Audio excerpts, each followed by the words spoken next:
And we are live. Thank you very much for tuning back in to the Prop Stars. That's my buddy TJ over there. Hope you're having a great day. TJ, sir, welcome back, man. We got a great show ahead of us. It is NBA playoff times. I know you got some Knicks to cover. And then, of course, we have the NFL draft to cover as well. And there's a lot of breakdown, speculation. And my mind's already working. Fantasy thoughts and landing spots everywhere, draft risers and fallers. But let's take it to where we're going home. Little hometown team, little Orlando Magic got a huge win last night. Now, I wanted to bring this up right away. You were saying in our group chat last night is very concerning because there's a particular referee that was in charge of that game, and you got a couple of numbers about that. TJ, take it away. Hope you're doing all right today. Oh yeah, well they were saying that Scott Foster, good friend of Tim, it's good friend of Tim Donaghy, not a great ref for the Magic. He's also known to extend series, which the way to extend this series, even though it was only 2-1, was let the Pistons win. Right. And he's never been caught, so I don't want to falsely accuse the guy, but he was Tim Donaghy's best friend, and people are just always going to be worried about that, even though that was so long ago. And then he said the Magic were 0-3 under him. Yeah, that very disturbing numbers this year with the Magic. Him finding people and just calling crazy fouls against the Magic. But listen, like most NBA experts are saying, Detroit got screwed with the seeding, right? The Magic are maybe a top 5 team in the NBA when they're healthy, and we tried to find a number where all 5 guys played 30 minutes or more, the top 4, right? Bane, Franz, Banchero, and Suggs. And it's like under 5 games that they've played together full 30 minutes, right? And we're seeing what they look like when they're healthy. Now, the one disturbing thing after this victory is Franz didn't play almost the whole second half. He played he got pulled he had a calf injury. Right, I was going to say he's got something going on, right? He says he's okay, but it was really disturbing not seeing him play, at least in the fourth quarter. He played 24 minutes. Yeah. So yeah, he didn't play. He barely played the second half. But the Magic are for real. Wendell Carter looks great. Just grabbing big rebounds. Suggs. How many rebounds did he have last night? The game before he had 17. He had 11. That's Suggs huge. Was 1 for 13 from the field. Yeah, we know he's going to be hot and cold. And the Magic still won by 6. Yeah, I think it's a big deal. This is the old school drag it out game, and we never see over-unders under. I mean, they combined to score 182 points. That's absolutely insane. Hammer the under. Yeah, just crazy to think that. I think the over-under was like 220 or something like that. It's just crazy. It was a kind of an old school game. Not super sexy offensively. I think the Magic still need to iron out some kinks, but they're literally beating the number 1 seed. They're up 3-1. If you could take them down 4-1, then they just got to wait for Cleveland and Toronto to kind of drag it out themselves, which that's kind of an insane series. Right. Everyone thought Cleveland was going to run away with that one. But back to the Magic, I mean, let's be real. Every Magic fan we've heard, as a Knicks fan, we've been watching this guy Kane develop all year. And we always still thought he was going to be behind Anthony Black and De Silva. I love Anthony Black. I love Anthony Black. But athletically, he still looks like he's not there to finish a game in the NBA. Sure. Kane, Jamal Cain, on the other hand, is athletically. That dude is a dog. I did not know. I've been watching him play all year. I've seen flashes, but I did not know he had that athletic prowess. And that dunk literally is going to maybe go down as one of the greatest playoff dunks in the history of the NBA. The greatest playoff dunk right now, as of this point in time to 2026, the way he threw down on Durant, the way Durant went down. And we were already, that's what I was alluding to earlier. Wendell Carter's already been getting the best of him. They've like neutralized Durant. He's looking on your dailies or whatever. He's been under on every game on his points. He's not having that offensive dominance. He's still there. You know, he's He's diverging shots. He's still a defensive presence. He's still down low. He's blocking. They're tenacious defenders. Detroit's a great defense, and he's still a part of that. But what he's not doing is being able to get off offensively or able to truly out rebound us. I mean, I think Wendell Carter's getting the best of him. Then to see Kane just yam on him, that was so nice. Yeah, and Durant got a lot of flack early in the game. First of all, he's been getting called soft this whole series. Right. I agree. He is soft, right? Yeah. Franz steals the ball in the first quarter. Franz Wagner. He steals the ball and he goes up for a layup right at Durant. Like it almost looked like no way you're going to go right at him. And Durant, he kind of pushed Durant a little bit and Durant like fell back. It's all over. Like Twitter world's blown. This was an hour before Jamal Cain even dunked on his head, you know, because Jamal Cain did dunk on it was on Durant, right? Yeah, it was on Duren, bro. Yes. So yeah, Duren, yeah, Duren. And he fell back. Big dude went back. The way he flexed on him, yeah, it was nasty. And Duren's got like a nice little jumper. Like I was kind of surprised he had like this nice touch because you know you don't get to watch these guys when you get to watch every game. You get to kind of see what they're made of, you know. Sure. I always thought he's just a little different than I thought he was, like always just watching the box score, you know? Right. Yeah. Watching in fantasy per se.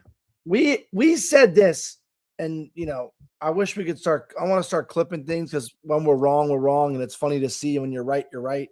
And I prefer to talk about the things that we were right about, but it is so funny when you're wrong. But I remember saying right when the season kind of started and Anthony Black kind of blossomed, I was like, if we go small ball, there's not a better 5 in the NBA.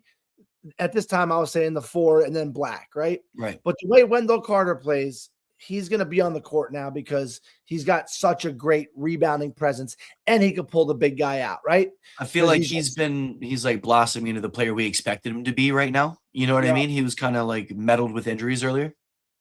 And he's a great guy. I still can't believe he's 27 years old. I know. Because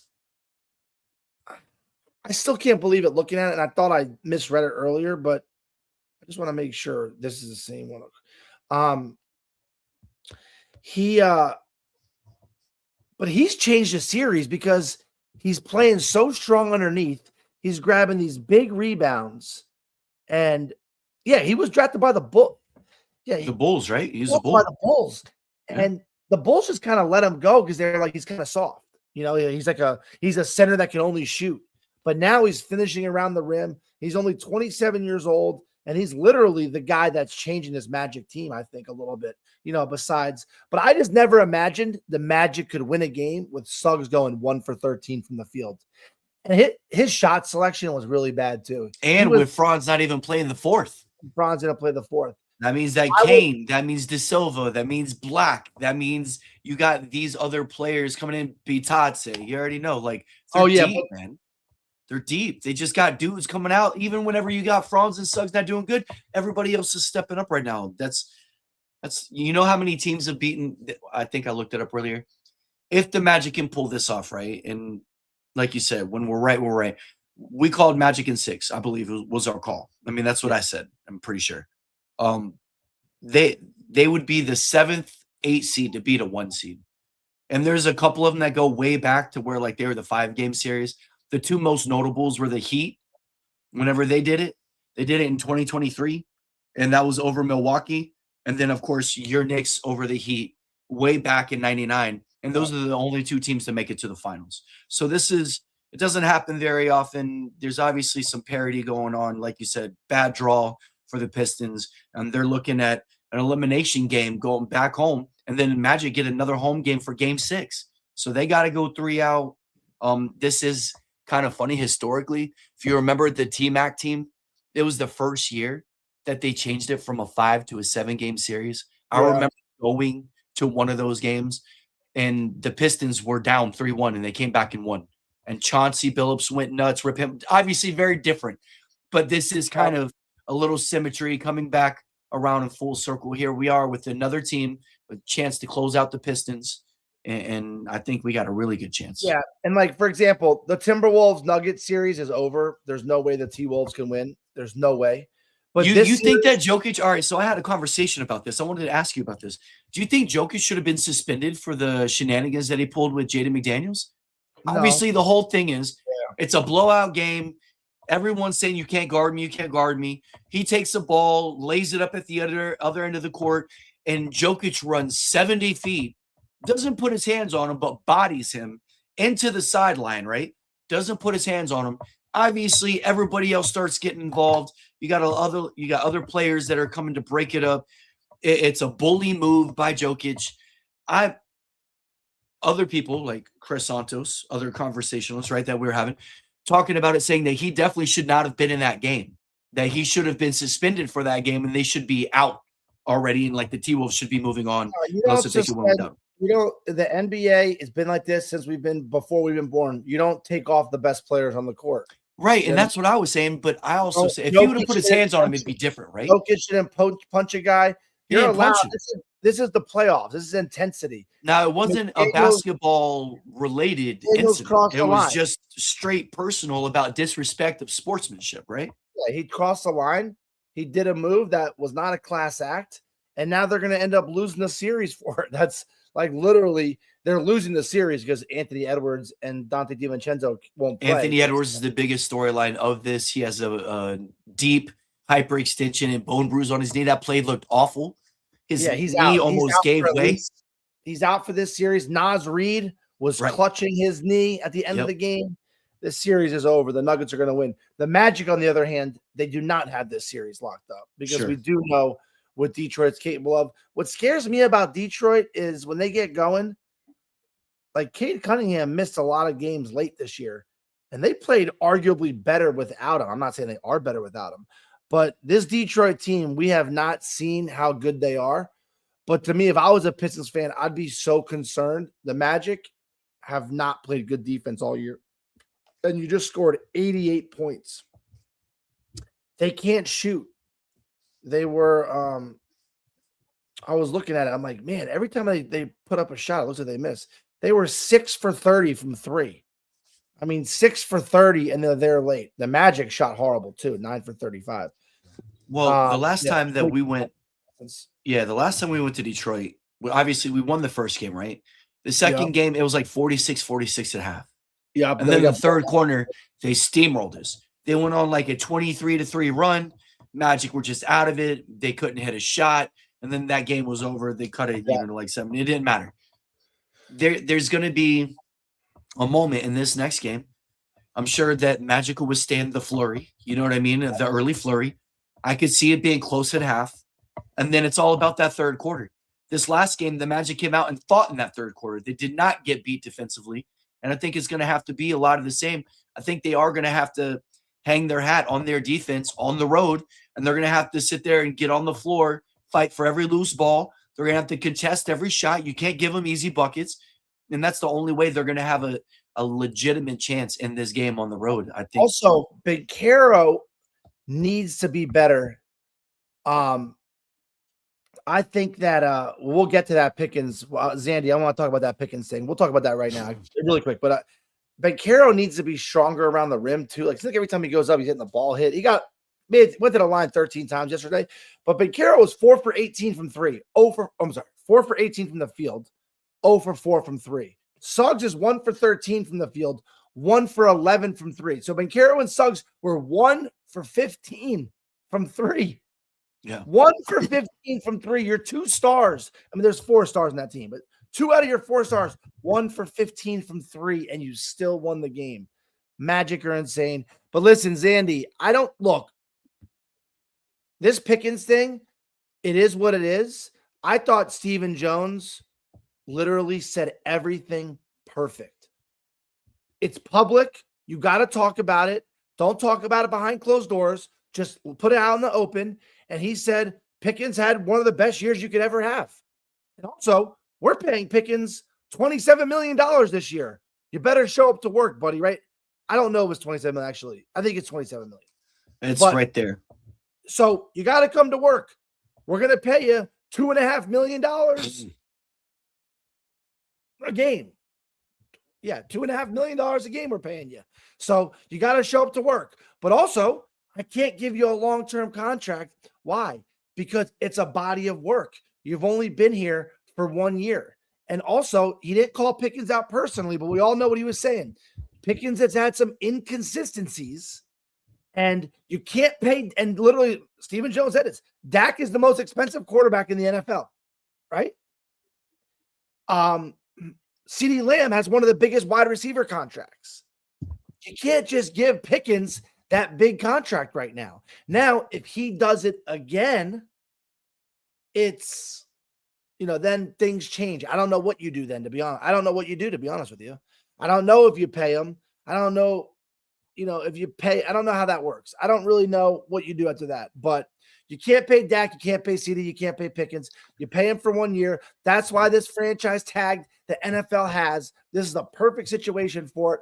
And hey, Pickens, we all know you somewhat deserve that long-term deal, but you got to go out and do it 1 more year. And for now, you're going to have to go make $2.5 million a game to slum it until, I mean, could you see them like 5 years to make? He's going to make in one game. So I see them giving it to make Pickens happy, like, because obviously he's a bit of a diva.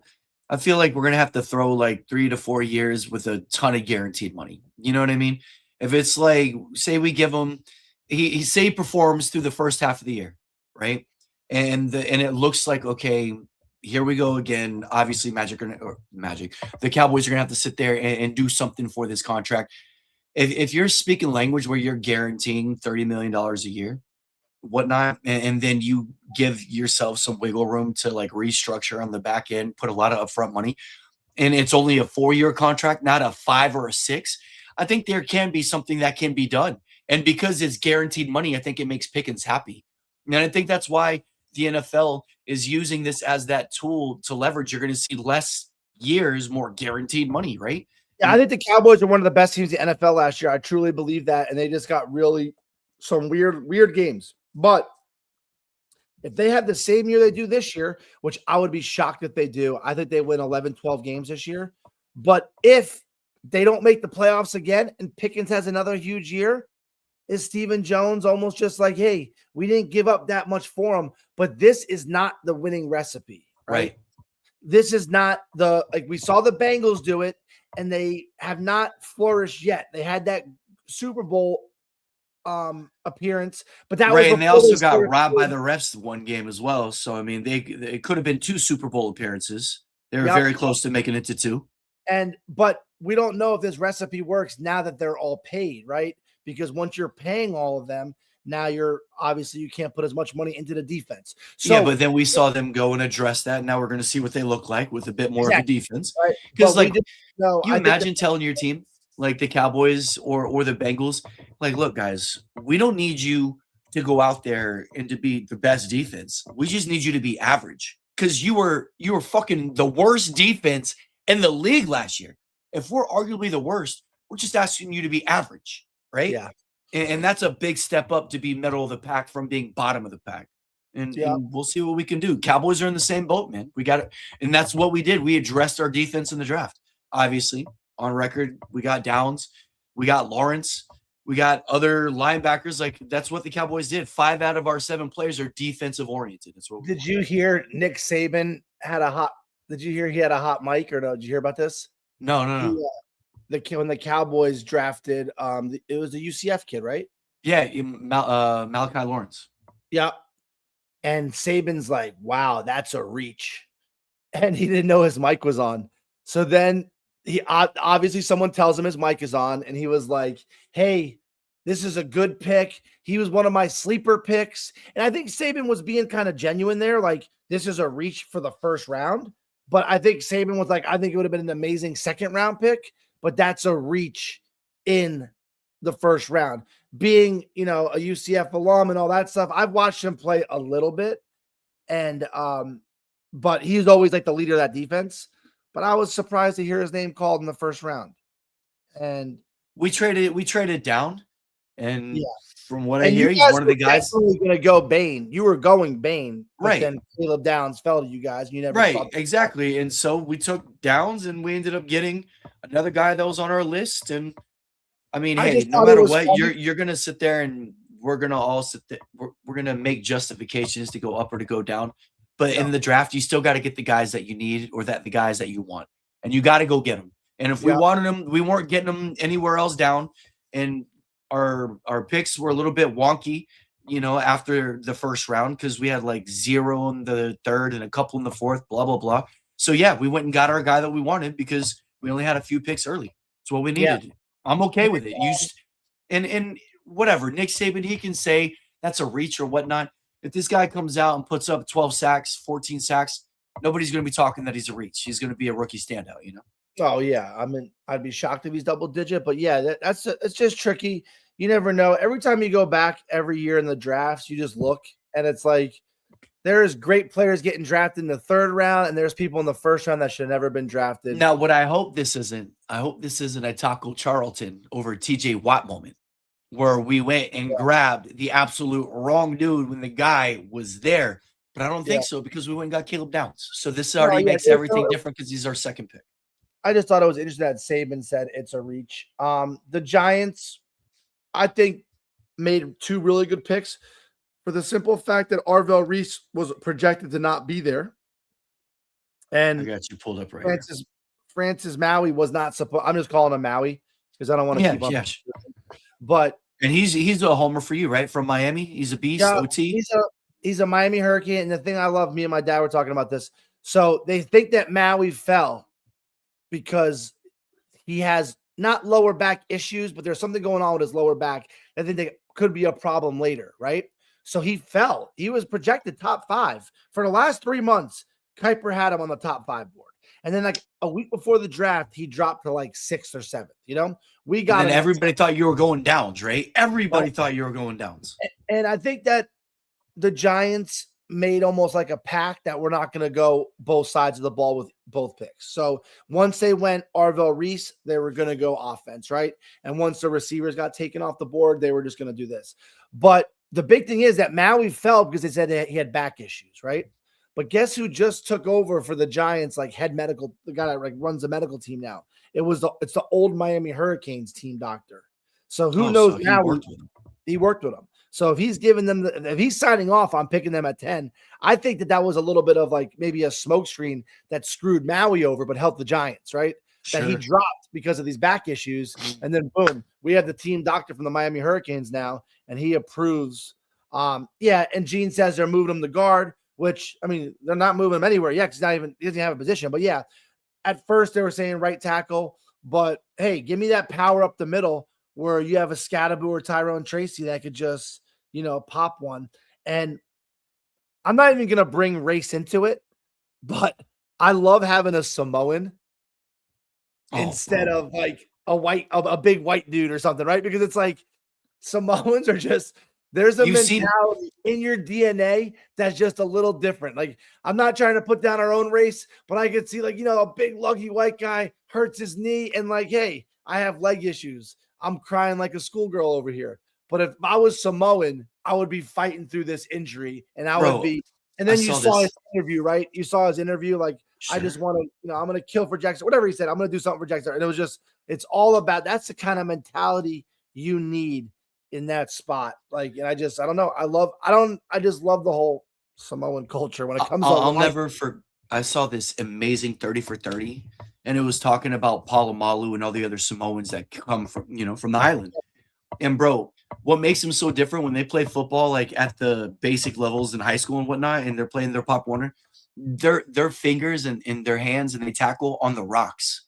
They play in rocks, bro. When they're literally snapping the ball and they're down in stance in high school football, they're playing on rocks. That's totally different from what we do and how we play. The grass is a blessing to them. It's so soft and it's so different, like you said, with the warrior mentality. They come from a very different island culture. Yeah. They're flamethrowers. I mean, they're just every other Samoan dude, I swear, who's been in the NFL. I don't know if there's ever been one that's failed. And maybe that's just talking shit, but I swear that's the way it seems. All of them are absolutely amazing. They're all made for the NFL. They're football players. They're built thicker. They're built tougher.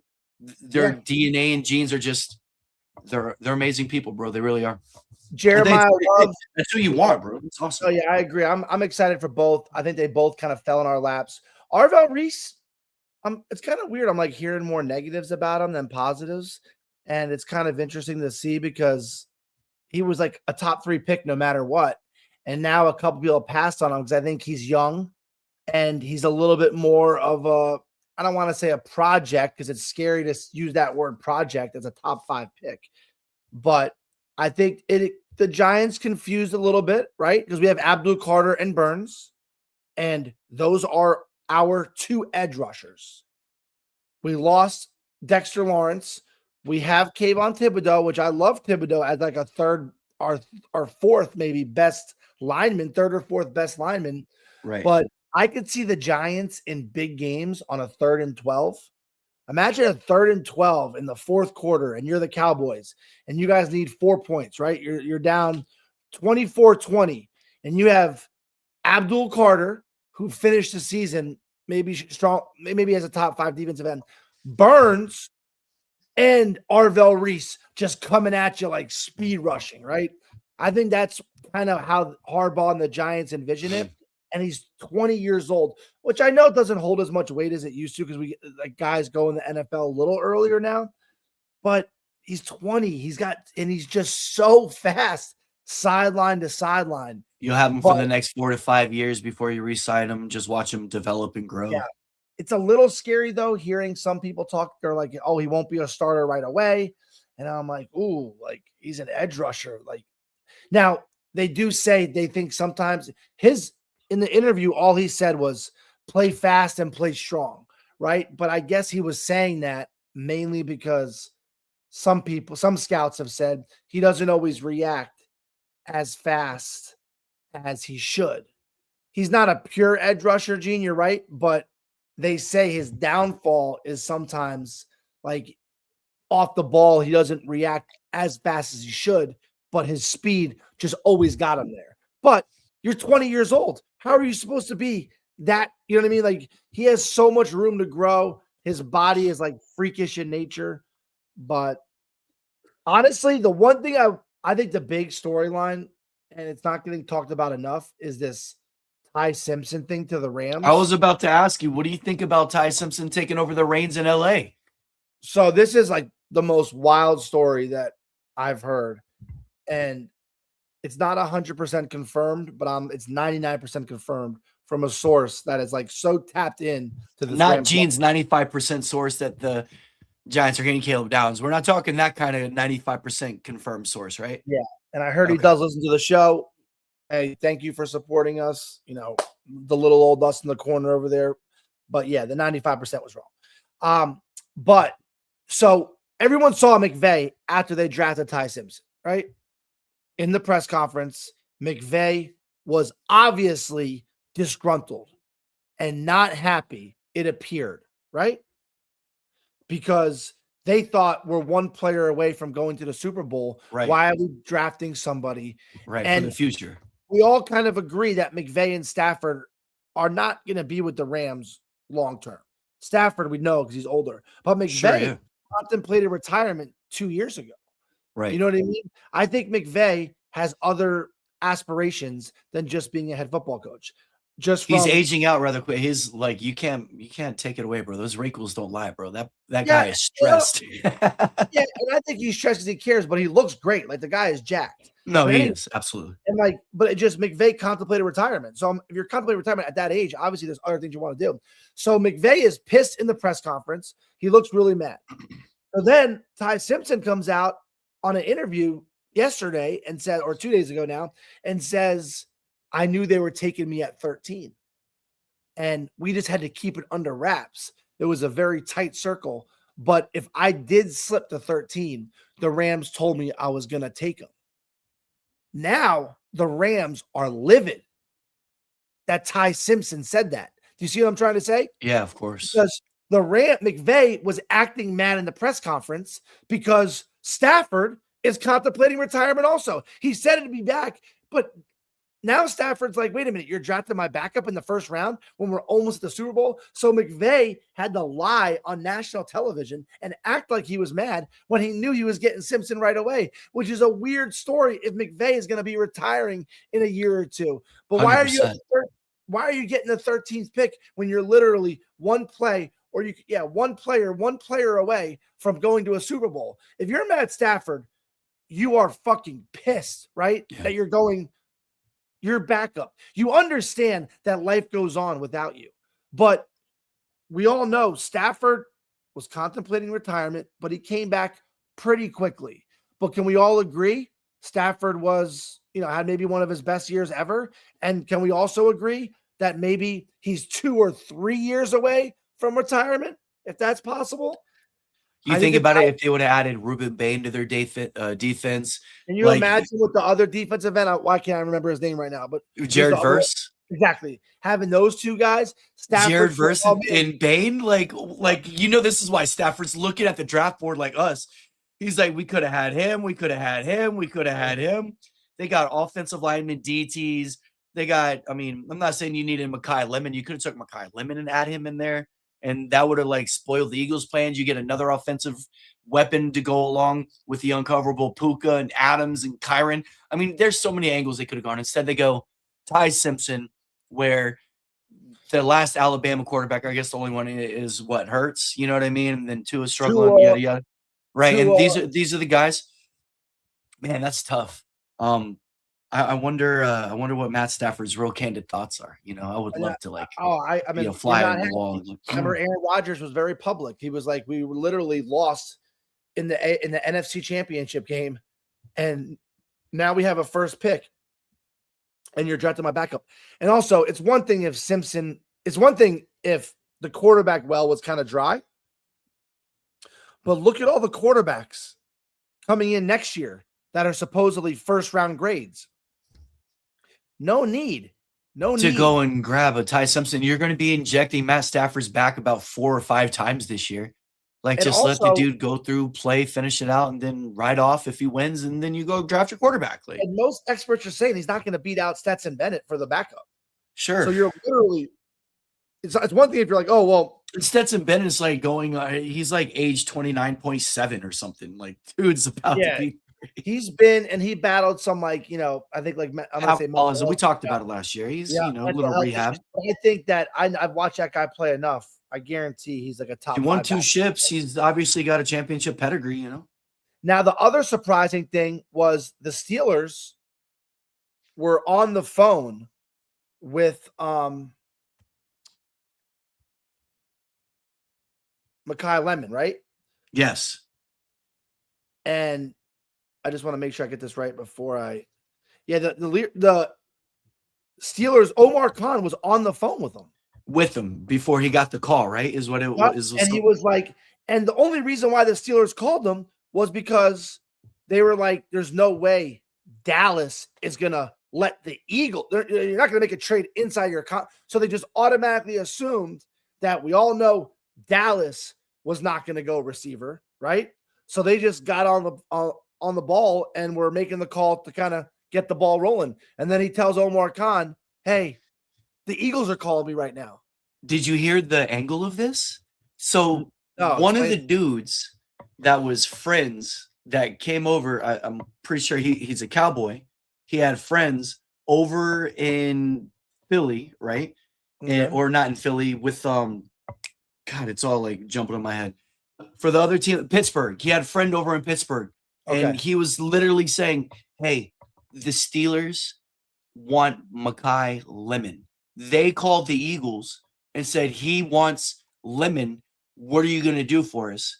We know that they're taking him. And so they put the Eagles on the clock right there, and they had to draft, give them 2 4th-rounders. So we squeezed them because we had the inside information from our player who had Buddy over there. And that's how the 2 phone calls went. So the Dallas Cowboys kind of finagled that a little bit, just to stick it to him. And I don't really judge the Cowboys for that. I always thought trading in your division's a little overrated. Hey, give me the best offer, I'll give it to you. I don't care who. You know what I mean? I don't care how many 2 4th-rounders. That was dope, bro. I don't care how much I see you. but it was just really weird. And the Steelers are the home team, right? At the draft. Yeah. All right. I want to ask you this, and I don't know if you All heard right. the number or not, but what do you think the average attendance is for a football game? Like in one of the biggest stadiums, what would you say? 70, 80,000? Well, I know that the college stadiums, they always are Closer to max. 100, right? Right, they're closer to 100. I Well, was that's gonna to see a say, yeah, go. yeah, I was gonna say like average NFL attendance, I would probably put it like 45 to 50,000, maybe something like that. I, my dad thought it was around that number too, but I think it's higher. I think it's like 70. Okay. Sure. Now that's to watch a football game, right? I mean, I know the Cowboys said 100,000 Yeah. whenever we go max capacity, so that angles it a little bit, right? And that's when you're watching a football game. When you're Yeah. watching a draft, how exciting could that be? It's cool to go, right? But like, I mean, it can't be that exciting to go to a draft, right? We And could all where do they hold? Where was the draft? Like, was it at Heinz Field? it was yeah, it's not even called Heinz Field anymore, but yeah, it's called Yeah. Acrisure. I I know. always call it Heinz Field. I Yeah, don't care. yeah, I like that. It's just like Okay. if you're from Chicago, it's Sears Tower. It's not Willis Tower. You just Exactly. there's certain things that always stick the name. Yeah, agreed. What do you think the attendance was for the draft? I mean, I would think no, it can't be more than a football game, right? Oh my God, I would only think like 30,000. Like I would say way lower. I thought 30, 40,000 was high. That's just what you would think. Yeah. I'm not going to 300 Pittsburgh. I don't want to go to Pennsylvania where the Amish people live, hanging out there. There's no electricity or Wi-Fi. Are you kidding me? 310,000. Holy shit. That's crazy. 310,000 Over a quarter million people at and this the draft. shocking thing was round 2 or the next day was like 230,000. Like, how the hell are you still getting From rounds like 2 to 4 or 2 to 2 Yeah. and 3? Like what? where you get literally, I'm not gonna say you get the same experience because, like, yeah, I'm not gonna lie, the whole draft thing, the NFL has marketed their sport so great, Oh my God. but I'm like yeah. 300, and like you're watching them. It's not even like going to a concert because even a concert's kind of cool.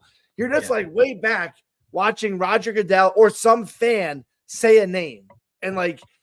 And you also can't get the same experience as you do back at home. You get to see all the stories and stuff. It's just Well, kind of and you're just like looking at your phone because you can't see the actual prognosticator. So you're just looking at the commentary to see how they broke down your pick. So no matter what, you're still watching a prompter, a TV, a phone. Like it doesn't matter. yeah, I couldn't believe when I heard those numbers. I was like, wow, like good for the NFL.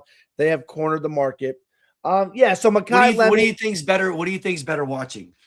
We talked about this earlier. You think it's better to go follow a golfer, like and try to like run around the golf course and like only get to see where the ball lands or see me hit the ball, or is it better to watch the NFL draft where you're like, okay, I get to see it, but it's not really exciting. I don't know. Those are like Ever since we've gone to Bay Hill, I've kind of thought because like we had so much fun and it was amazing, but like we obviously didn't get you don't really get it's hard to get the experience. So I've battled. I know we're gonna go again, and one of my bucket lists is to go to the Masters. Yes, and when we're I going. go to the Masters, I want to have a game plan, especially if you're going on day 4. I want to know, like day 1, 2, 3, roam around, hang out, get the vibe. But day 4, I want to get the sporting vibe. You know what I mean? I want to get that, like So I've debated since you and I went how, and I still have not came up with a great plan. I think I enjoy watching them drive and hit, right? And then I don't care about the second shot because odds are they're putting it close. It doesn't matter. I think I would rather watch the drive and then try to hustle around to the green. You know what I mean? If we're gonna watch a play or something like that, and it's kind of see him come up, go out, and then come in type thing. Yeah, it's interesting too because I'm drawing a blank on the final pairing that we watched on Saturday that they were battling Sunday too. Who were the two golfers again? Was that Ashke? Was that Batea? And and whoever the other guy was, right? I know he's an FSU alum. I forget his name, but I did sense. But then I heard whispers that they don't like each other. So it was kind of cool watching them like go because like there wasn't like like tip your hat or nice shot. They wouldn't look at each other. It was obvious, and it's something it's hard to get that vibe when you're watching it on TV. So that's kind of cool. I would say if it was a Sunday, I would follow the final 1 or 2 groups and just follow them every single shot. You know what I mean? So you can kind of learn their mannerisms and kind of see exactly what. But anyways, before you do, I did love that about Tiger. Before we stop talking about it, how he was just so stoic. And he just had like a resting dick face on at all times. He was just like ready to not compliment you on anything, no matter what. It was just like pure gamesmanship, and he wanted to intimidate you. Period. It's just very different from nowadays. Most of these guys are all friends. They have dinner together. They practice. they're They go buddies. out. And like Tiger looked at you as like you were the enemy, you know. And I think 100%.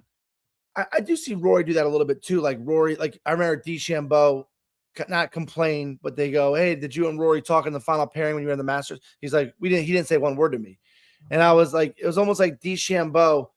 Breaking news: the Phillies just fired their manager. Saw that. That's so now the Red Sox, now the Phillies. Let's just segue that right into baseball, right? Let's go right into baseball. First of all, the American League. This is like historic how bad the American League is. It's kind of alarming. I'm not gonna lie. It's very off balance this year. Did not think it was going to look like this through the first quarter of the season. I think you could argue that the Yankees, if you take the top 10 teams, the MLB, the Yankees might be the only American League team that are in the top 10.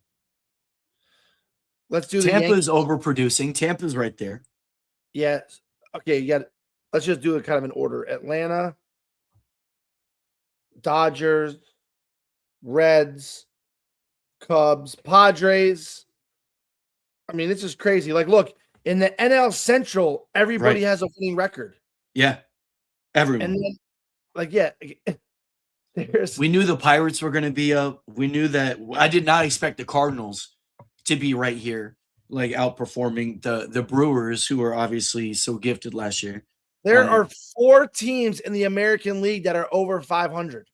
Even the Rockies are only 3 games under, which is crazy for them. Yeah, there's 4 teams in the American League that are over 500. In the NL Central, there's 5 teams that are over 500. There's only 5 teams in NL Central, like in every division. And there's all 5 are over 500. It's crazy. Atlanta is running away with it. And, you know, I still think it's the Dodgers and Yankees on a collision course. But you see Atlanta's run differential? Do you see our run differential, bro? Yeah, it's the same as the Dodgers, right? Or almost. They have 68. We have 65. Yeah.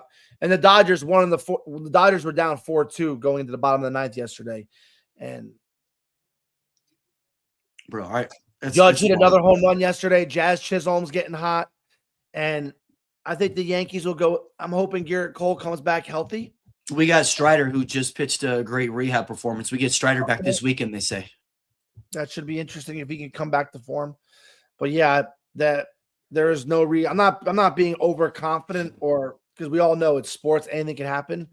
But I would be shocked if the Yankees are not in the World Series. Like, totally shocked. The only thing that's different from MLB is like they're not all 7-game series, right? In basketball, it's hard to get a fluky win because they're all 7-game series once you get out of the play-in, you know? And I agree that you're going to get the better team out of a 7-game series most of the time. Yes. But in baseball, a 5-game series, anything can happen. That's what it used to be in basketball too. And like I mentioned earlier, the Magic had the Pistons, that 3-1 series. Back in the day, that would have been locked up, but they moved it to a 7-game, and then the Pistons came all the way back and won. When you're in the MLB, this is why people covet that ace, right? Because in a 5-game series, they could pitch game 1 and game 5, right? So, like, well, that's why I still think Detroit is one of your biggest bugaboos to go against it for the Yankees, right? Because Scoop Ball is 2 games. If Framber's hot, that's 3. No, yeah, and the only reason why I'm not that scared is because Yankees can hit lefty, Judge, those guys hit lefty pitching, but Skubal is definitely an ace. Skubal is definitely an ace, but I don't trust Skubal yet in the postseason. And even in the All-Star, Skubal gets hit by elite pitching. I think Skubal by elite hitting, right? He's an elite pitcher, but he gets hit by elite hitting. Elite hitting, yeah. I don't think Skubal is like going to go down as one of those like Randy Johnsons or like one of those great. Who do you think's better, Skeens or Skubal? Yeah, in a big game, I'd take Skeens. Because those are the best 2 pitchers on the planet right now, you know? And also, I just think Skubal is not ready for the line. Like, I've seen him many times in big games. Bro, Skubal's been doing this for like 6 years already, bro. I think he is ready. And I think he's like grown into that ace that we all thought he was going to be. The playoff experience is a whole nother thing. Playing in Detroit is different because it's just a smaller, franchise per se, but yeah, man, I do think that he's hittable, but he's still an ace. He's still elite. And if you catch a scoop ball who's on his game, nobody's hitting him, bro. Period. You know what I mean? Like whenever a pitcher is on his game versus a hitter, pitchers win. Yeah, I don't know why this like sticks in my head because I remember telling people, I'm like, I don't think scoop ball's ready. And like just for the big stage. So then I was saying this last year, right before the All-Star game. And we know the All-Star game is an exhibition. But I was just telling people, I'm like, I don't think he's that guy. So then he starts the All-Star game, right? Obviously against elite pitching. Right. And they shelled him, right? he got it crushed, dude. Like he got like I think he had like a strikeout or two, but he gave up a couple hits. He gave up like 3 hits and 2 runs in 1 inning, and he was done. And I'm like, okay, like you're the ace. Most of the time in all-star games, every all-star game is very low scoring, almost every one. And for you just to get rocked, I don't know. It just made me think. So it's Scoop Ball, it's Framber, and then he's obviously older. It's Flaherty. That's their 3, right? And then they got a Mize, and when Flaherty's hot, he's hot, but he's been getting shelled too because it's early in the season. He's an older pitcher, and you kind of feel like whenever he hits the 80, 90 threshold, which is really like 130, 140 after all your warm-ups, whatever, he's like gassing out and he's like walking the bases, loaded and stuff. Like he's getting in trouble in the 4th, 5th, 6th inning. He's only had a couple of clean outings where he's gotten out of it around then. So, yeah, I mean, we'll see what it looks like. They just got one of the better rotations for the Yankees to go against. And if you got a lead hitting, yeah, you ain't wrong. You're not wrong. Yeah. If the Tigers and the Guardians can never hit, Athletics have absolutely no pitching. They have a very good lineup. Is Seattle gonna wake up? Because everyone was talking about them early. That rotation is supposed to be there. They're just not getting it together. I can be honest with you. In the whole American League, the only team that I think might have a chance would be Seattle. Yeah. Because the Logan Gilbert thing, I cannot figure out for the life of me. Every time you watch that guy pitch, you're like, this guy's one of the best pitchers in the MLB. And he just never has good results. Yeah. Luis Castillo, Logan Gilbert, George Kirby, Brian Wu. Those are their 4. Yeah, and Castillo and Wu is a monster. Wu, and then that was crazy. Wu got lit up. Like I don't know. It's kind of hard to figure out. But Wu, his last game, he got absolutely annihilated. And he's one of those guys too, man. Like, what about for the draft? Let's Mendoza. Obviously, we have Mendoza figured out. You know, he's going to be the starter probably week 1. Where are you drafting Jeremiah Love? Man, all right. I've been listening to things about it, and Jeremiah Love is not a first rounder. I think that people are going to reach for him in the 2nd, 3rd-ish round, and I still think he's split in the backfield. I don't think he's given the reins immediately. You think James Conner? You think James Conner is going to still get the bulk early on? I think it's a split backfield right now. Yeah, I'm not wasting. If you get Jeremiah Love, you would feel comfortable in like maybe like the 4th, 5th, something like that. But I don't think anybody. His name and what he did in Notre Dame is going to get him drafted far too early for me to take, especially with some of the recent success of these running backs. And he's on my do not draft list for the year because I think by the time if he did get going, then it would be I think later. Now it's still Jacoby Brissett, right? And it's still going to be a run-first offense. Isn't Jeremiah Love like one of those league winners? Because we know James Conner will not be playing week 10 to week 17, right? Sure. And you're wondering about that kind of workload that he gets. It depends. Like I said, I think he could be a great pick, you know, in that like 4th to 5th round. But if you take him in your top 3 picks, I feel like you're going to have dudes that are outproducing him the whole first half of the season and could be fairly equal to the end of the season. But he's going to be making that difference if you can get him for the late run. Yeah.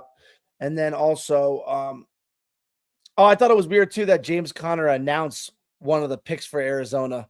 I can't remember I don't know what round it was. I can't remember, but man, my leg's like acting up. But I remember thinking it was interesting, man. James Conner's announcing one of the draft picks, and you drafted one of his like replacements, right? Which I think Conner knows by this day, you know, his days are numbered, and he had a very respectable career, recovered from cancer, all that stuff. But I'll never forgive him for what he did to me against you in the playoffs many years ago. Bro, and crazy that it was Jeremiah Love and Price, the first two running backs they were taken off the board. The first time ever that one school has produced the top two running backs, right?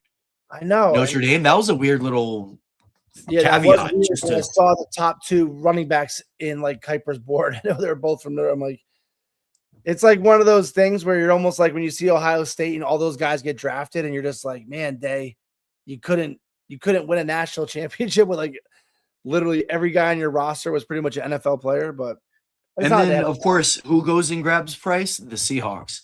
They let Kenneth Walker go, and then they go out and reload, refill, and who do you think is a winner out of all of these running backs because of all the moves? What team running back do you think won this little, like who's keeping their position out of the running backs that you've seen so far that you're like, oh, that's a good value for fantasy next year because nobody really added?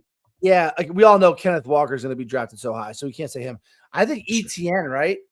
Kamara is just on the way out. I guess he doesn't have enough power to be like an everyday back now.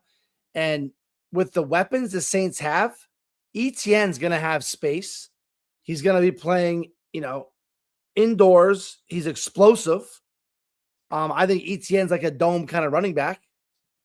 And he's going to be playing against the Falcons and the Panthers. The Bucs have a decent defense, but two soft defenses almost all year. So I think that's a good couple of caveats there. The Panthers in that division, they went out and they got a nasty wide receiver who his name's Chris Brazzell. Dude is 6'4".